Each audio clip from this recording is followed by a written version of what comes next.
Hi, I'm Janicia and welcome to my channel. So today I have these grains that I bought from my local farmers market. I have kamut and I also have red wheat. I really want to try to mill my own flour and I really want a miller, but I don't have one. I have a Blendtec blender which I've had for maybe about 10 years now. And I want to see if I can mill my flour in it. So I went on their website and it says that you can mill flour in the blender. I'm not sure if that will be particularly ideal, but I wanted to try it first to see if I really like milling my own flour and seeing the taste of it, if it's much better and how does I feel, you know, and so forth and so on. I am going to measure my wheat. I need 250 grams of wheat. This right here is my Blendtec, my old Blendtec, and I'm gonna try it now. I'm just gonna throw them all in here. I think I have to blend it at high. I'm so nervous.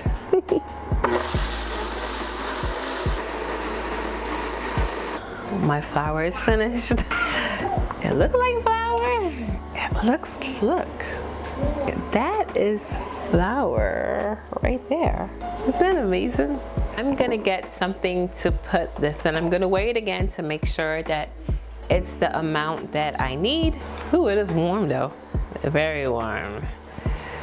I don't have any experience milling flour, and it's something that I'm very interested in. Oops, I spilled some. So it gave me 248 grams so far.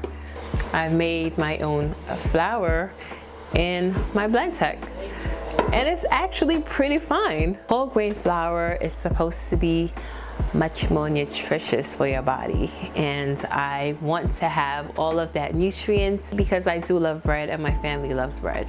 I tried the red wheat and now I'm gonna try the kamut, the croissant. I am going to weigh it as well. I think I'm going to do this a little bit more than what I need. I also need 250 grams.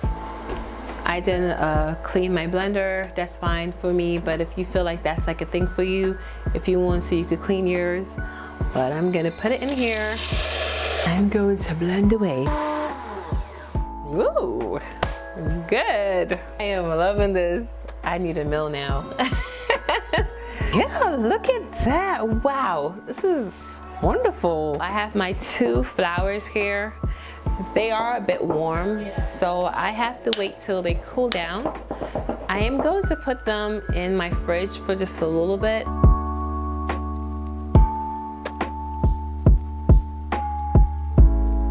My flour is ready. I am going to start making some sourdough bread. I like to use my mixing bowl, and I like to put my water first. I need about 800 grams of water. I'm gonna reserve some of my water. We have 76, so I guess I'll reserve the rest for later. I need 250 grams of starter. Starter is a bit overproofed, but I think it should be fine. Okay. I have a little bit left over on reserve that I could feed and have for next time. Just gonna mix up my starter. Hi, babe. What are you looking at? This is my flour that I milled myself. So I'm gonna measure my flour, well, weigh my flour in here. Well, we already had weighed it from before, so I don't necessarily have to do this, but I'm weird. And now we have our wheat. And now I'm gonna add my, it's supposed to be bread flour, but I don't have bread flour. And if you don't have bread flour, you can use all-purpose flour. So this is organic all-purpose flour that I got from my farmer's market. No, I'm sorry, put it too far to the edge. Ah, you are so careful. All right, so I'm gonna do, how many grams did I need? I need 500 grams, I'm sorry. I need 500 grams, and I'm just gonna measure this out. Now I'm going to put this by my mixer to mix. I'm gonna put on my dough hook and mix this for a little bit. Uh-oh, it's not plugged in. Get it together, girl. So there we are. I'm gonna mix it. I'm gonna let it sit for a little bit. for about 30 minutes or so, and then I'll come back, and if I need to add more water, I will, and then I'll add the salt at the same time. I like to scoop around just to make sure that everything is all good. The old-fashioned way is just better. But I'm gonna let it sit for a little bit, and then I could adjust what I need to from then on. So I just want to make sure that all the grain takes up all the water that it needs, and then I could make my adjustments from there. I'm gonna cover it. I usually just use a plate, and that's normally good enough. Go weigh my salt. So I need 20 grams of salt. 21, I need 20. 20. Okay, we got 20. So I'm going to wet my, probably wet a little bit too much, but I'm gonna wet this area. I'm gonna take my dough and take it all out. And then now I am going to add my salt. And I am going to stretch at the same time to get that salt in there. It feels pretty good. I could feel a little bit of the grain in there, but that's not necessarily a bad thing. I'm actually really excited to eat this bread. Bread will not be finished today. I will most likely eat this bread, or be able to finish this bread tomorrow. Once bread away. And the more I keep on doing this, the smoother my bread becomes, and the stronger the dough becomes as well.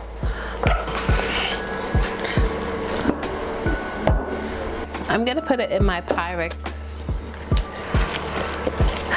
dish because I don't really like proofing in the mixing bowl. So I'm gonna cover this and let this rest for another 30 to 40 minutes. It's been 30 minutes.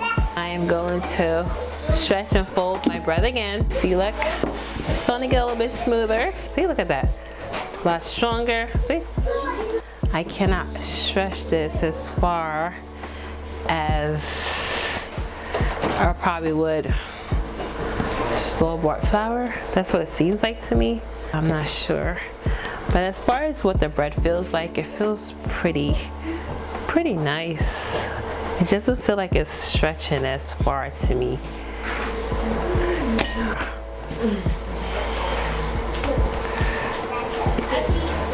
So I am going to let this bread sit here for another 30 minutes.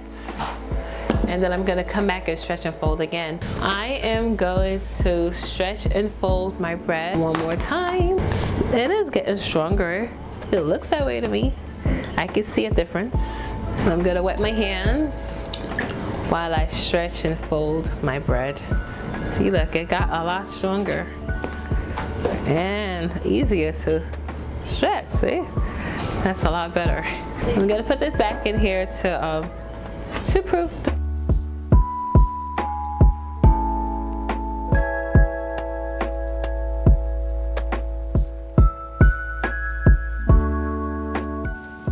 So future Janicia here, just want to let you guys know that the bread I'm so excited about making right now, it's going to fail miserably, okay? But I am going to redeem myself by making another bread. And the reason why it failed is because I got really busy and I wasn't able to bake the bread right away. So I made a new one, and I also did make a spelt bread with yeast, but I will put that in another video in the future so you guys can see. That one came out really good. And the next bread that I did actually does turn out even better. So stay tuned so you guys can see that. And I hope that you guys are enjoying my experiment and just having fun with me, because I really did have fun with this. And this is something that I look forward to doing way more in the future. All right, carry on. Hi guys, so it's been 3 days later. My breads might be slightly overproofed. I got really busy. I'm gonna break one of the breads on my pizza pan. I have a cast iron pizza pan, and I'm going to bake one of my breads on that with some water in a cast iron pot. I am going to put it in the oven now for about 15 minutes so it can get really hot. This is my bread, guys. It's like overproofed. It looks crazy. I have my parchment paper, So I'm gonna put that here to keep my bread from sticking, but I can see already that this is gonna fail. I just know it. I just know it. I just know it. Okay, here we go.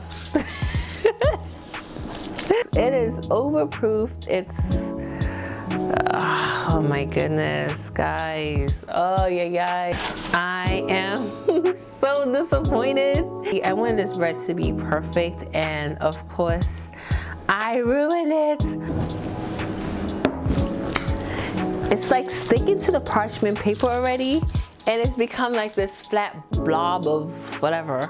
There's no point of me scoring this, so I am just gonna bake it like this, just so I can eat it anyway, or I'll probably just turn it into breadcrumbs or something like that. Okay, so my failed bread is finished. It's hot. Oh my god, look at it.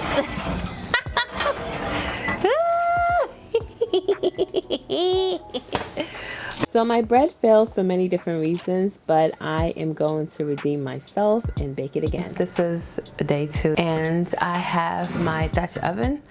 I bought this Dutch oven at like TJ Maxx or Home Goods, one of those stores, and it was $30, and it's been just my bread Dutch oven. That's all I use it for. I'm gonna put it in the oven, put it in there so the oven can heat up to 500 degrees, and then I'll put my bread in. Slash line. So I'm just gonna do that in the middle. Do another line right here. Lines like what everyone else does online. Hi baby. I'm gonna lift my bread here. And I'm gonna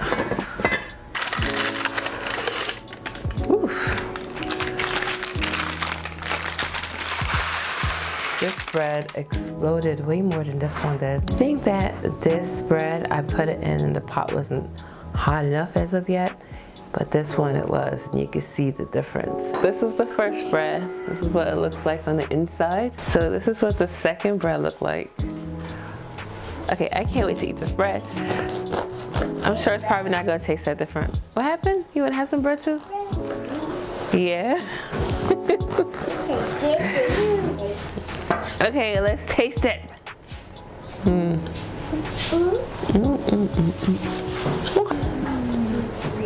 Okay, how's it you? It's not much different to me. It does taste a little nuttier